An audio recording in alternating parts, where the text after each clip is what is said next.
Ya, sebelumnya selamat sore. Saya atas nama Mustafa Syahrul, mahasiswa UIN Syarif Hidayatullah Jakarta, Prodi Akidah dan Filsafat Islam, ingin mewawancarai Romo Petrus ya. Iya, ya. Jadi pertanyaan saya Romo, di dunia ini kan banyak agama ya Romo. Hampir semua agama itu mengajarkan tentang kemanusiaan dan kebaikan. Iya. Jadi apa sih bedanya agama Kristen dengan agama yang lain, Romo? Oh ya, yang membedakan agama Katolik dengan agama yang lain. Iya. Ya, yang pertama soal ajaran cinta kasih. Dalam Gereja Katolik kan ajaran cinta kasih itu menjadi penekanan utama. Bahkan kita diajak untuk mengasihi dan mengampuni musuh-musuh kita. Maka hukum cinta kasih dalam Gereja Katolik itu kan menjadi pedoman hukum yang utama dan pertama, gitu. Terus yang kedua ya bedanya hierarki dalam Gereja Katolik itu sangat jelas, dari kepemimpinan dari paus, kardinal, lalu para uskup sampai imam. Itu untuk hierarki itu kami boleh dikatakan satu kepemimpinan itu terstruktur sampai saat ini. Terus yang kalau hal-hal praktis lain ya kurang lebih mungkin ya semua ajaran agama mengajarkan tentang kebaikan ya.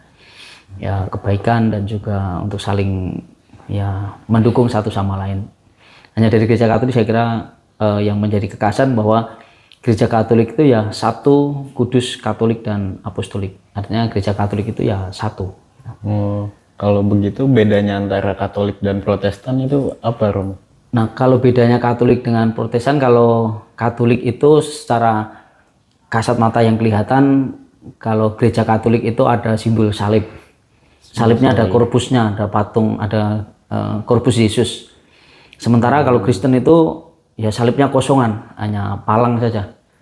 Itu yang membedakan. Terus yang kedua, kami berdevosi kepada Bunda Maria, sementara mereka itu tidak.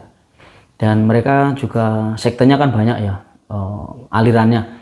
Sementara kami Gereja Katolik ya hanya satu. Satu aliran. Apa itu, Romo? Ya Gereja Katolik itu aja. Oh, Gereja Katolik itu sebagai aliran ya, Romo? Maksudnya bukan aliran, tapi ya agama Katolik itu hanya satu. Oh, hanya satu. Jadi seluruh dunia ya, misalnya hari ini apa yang didoakan di seluruh dunia itu sama. Jadi tidak, di sana beda, di sini beda, enggak, sama. Menurut Romo, ada tantangan tersendiri nggak sih Romo dalam mengembangkan ajaran Katolik di Indonesia ini? Ya tantangannya kalau kita berhadapan dengan yang kelompok-kelompok intoleransi, itu kan menjadi tantangan tersendiri, di mana juga mengalami kesulitan untuk membangun tempat ibadah, untuk berdoa, bahkan untuk nyanyi pun kadang-kadang kan ada semacam penolakan dan juga tidak diterima. Itu kan menjadi tantangan tersendiri.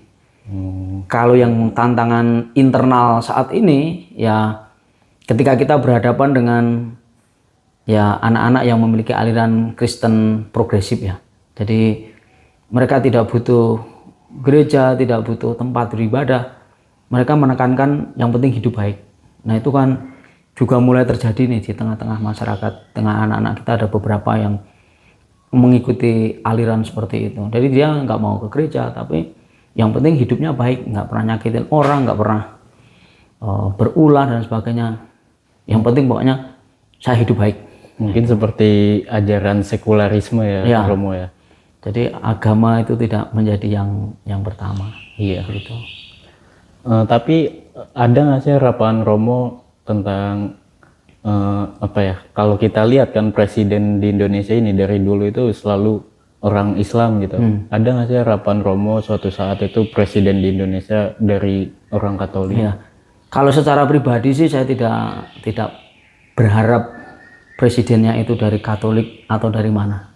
Bagi saya pribadi sih siapapun orangnya yang penting bisa memimpin, siapa orangnya yang penting bisa menyatukan bangsa ini, siapapun orangnya yang penting bisa menjaga persatuan dan kesatuan.